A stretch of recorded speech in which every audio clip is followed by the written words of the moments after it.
अंबाला छावनी में 1 नवंबर से सिंगल यूज पॉलीथीन पूरी तरह प्रतिबंधित होगा। यदि कोई भी व्यक्ति सिंगल यूज पॉलीथीन का प्रयोग करता पाया गया, उसके खिलाफ सख्त कार्रवाई की जाएगी।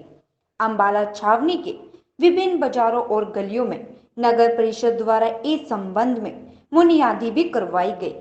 नगर परिषद के सचिव राजेश कुमार ने बताया कि अंबाला में 1 नवंबर से पॉलीथीन प्रतिबंधित की जा रही है।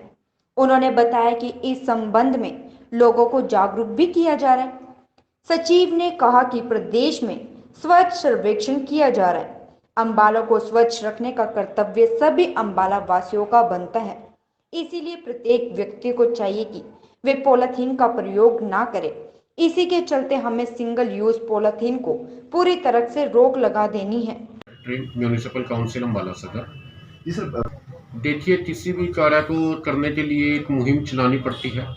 उसमें जैसा कि आजकल स्वच्छ सर्वेक्षण यहाँ पे चल रहा है और इसके साथ साथ हमारा सभी नागरिकों का दायित्व बनता है कि हम सब नगर परिषद के साथ सहयोग करके इस शहर को स्वच्छ बनाने में सहयोग करें। इसी मुहिम के तहत 1 नवंबर से जो नगर परिषद अंबाला सदर द्वारा सिंगल यूज प्लास्टिक और पॉलीथीन को लेकर बैन किया जा रहा है, क्योंकि इसमें जो एनजीटी की गाइडलाइंस जो भारत सरकार द्वारा भी इसमें स्वच्छ सर्वेक्षण के रिगार्डिंग आई हुई है कि इसको शहर को स्वच्छ रखने में ये नियमों का पालन किया जाए।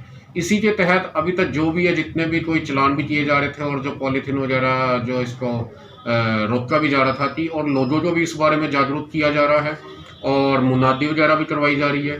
तो इसी तरीके के तहत हमने जो अपना 1 नवंबर ये जो डेट निर्धारित की है और इसी के तहत लोगों को और सभी ये जो मार्केट एसोसिएशन वगैरह इनको भी अनुरोध किया है कि आप अपना ये जो है नागरिकों को कोई भी सामान देते हैं तो पॉलीथीन में मत दें। और इसी के साथ साथ नागरिकों का भी दायित्व है कि वो अगर वहाँ बाजार से मार्केट से सामान लेने जाते हैं तो बजाय पॉलीथीन की अगर कोई दुकानदार देता है तो उसको मना करें कि नहीं भाई हमें तो या ये इसमें कपड़े के थैले में दो या जो दूसरा जो भी उसका ऑप्शन है पेपर का बैग उसमें हमें डाल के दिया जाए। तो इसी कड़ी के तहत 1 नवंबर से हम इसको जो भी है बैन कर रहे हैं कि कम हम इसको मिलजुल करके लोगों के सहयोग से शहर को स्वच्छ रख सके।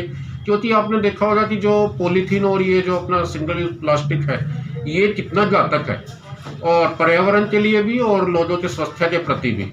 और इसी के तहत हमने जो जितने भी धार्मिक संस्थान वगैरह हैं या इनको भी मतलब अनुरोध किया कि जैसे कभी कोई भंडारा वगैरह कोई त्यौहार होता है इसमें करते थे तो ये अपना अब इनके जो बर्तन बैन बन गए हैं और इनके ऊपर टोटली बैन है और इसी में तहत अब ये जो स्टील के बर्तन वगैरह ये भी यूज़ कर रहे हैं।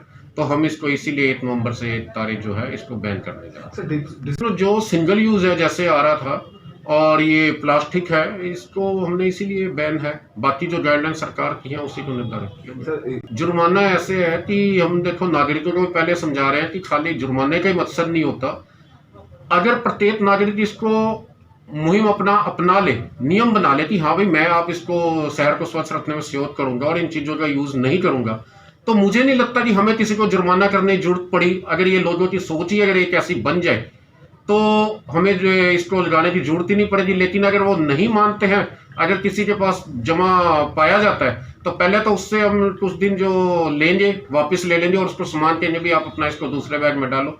अगर नहीं मानते तो जो इसके जो जुर्माने का प्रावधान है 500 रुपये है, फिर उसके लिमिट है इतने ग्राम के ऊपर 10,000 मैक्सिमम 25,000 तक भी है जो इसका जुर्माना प्रावधान है तो वो लगाया जाए। यानी कि जी सर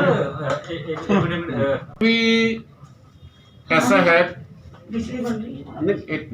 जो यहाँ से आपको पीछे भी था, आपने ध्यान दिया होगा कि जो माननीय उपाध्यक्ष महोदय के द्वारा एक यहाँ पे मुहिम चलाई गई थी कि जितना भी ये जो प्लास्टिक या पॉलीथीन इकट्ठा करके वहाँ पे एक वो कंपनी है उसको मतलब वहाँ पे कलेक्ट करके जा रहा था तो उसके तहत वो वहाँ पे बिजली वगैरह या जो भी बनाई जा रही थी तो वो उसमें बनाई गई।